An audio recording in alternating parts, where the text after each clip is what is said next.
जैसा आपने सुना कि दूसरी रियल एस्टेट समिट हम लोग 21-22 मई को श्रीनगर में करेंगे।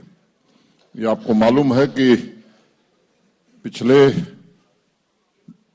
1.5-2 वर्षों में जम्मू कश्मीर ने एक युगांतकारी परिवर्तन देखा है, गवर्नेंस की दृष्टि से, डेवलपमेंट की दृष्टि से, और जो नीतियां हैं जम्मू कश्मीर प्रशासन की, वो निश्चित रूप से प्रो पीपुल हैं, ट्रांसपेरेंट हैं। और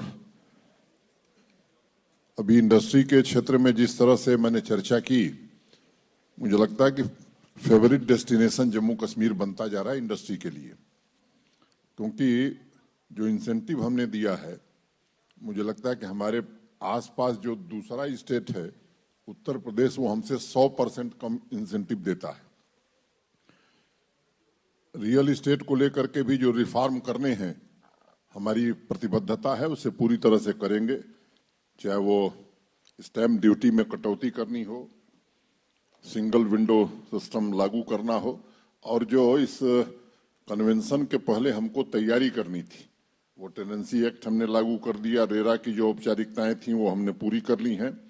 और आपने देखा कि 39 MOU आज साइन हुए हैं। मोटे तौर पर लगभग ये 18,300 करोड़ रुपए के निवेश का प्रस्ताव आज प्राप्त हुआ है।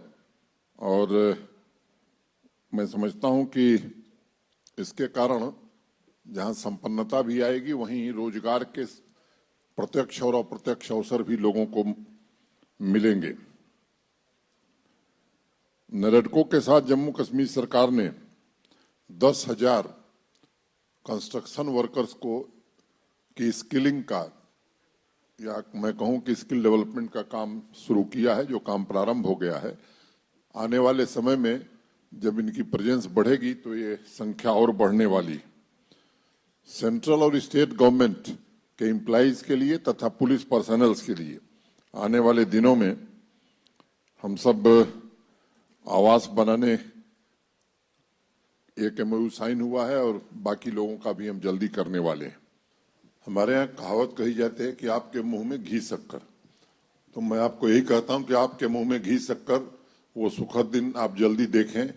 ऐसा प्रयत्न बहुत शीघ्र परिणाम में दिखाई पड़ेगा। कि इंडस्ट्री के बारे में कई बार कहा जा चुका है कि 6,000 एकड़ का हमारे पास लैंड बैंक था।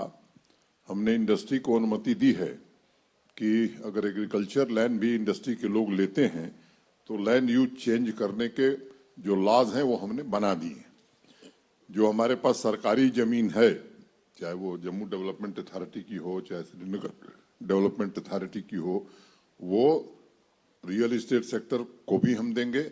और ये लोग निजी जमीन खरीद के भी हाउसिंग कॉलोनी बनाएंगे, तो ऐसा कानून हमने बना दिया है। और जैसा हमारे मुख्य सचिव ने उद्बोधन में बात कही कि अगर पैसा लगाने, हमारे पास पैसा है, हम जहां चाहे वहां खर्च कर सकते हैं, तो जिसके पास जमीन है उसको भी ऑप्शन मिलना चाहिए कि उसको सबसे बेहतर व्यवस्था क्या लगती। मुझे लगता है कि लोगों की भावनाओं को भड़काने का एक कुत्सित प्रयास है, और इससे कोई डेमोग्राफिक चेंज नहीं आने वाला है।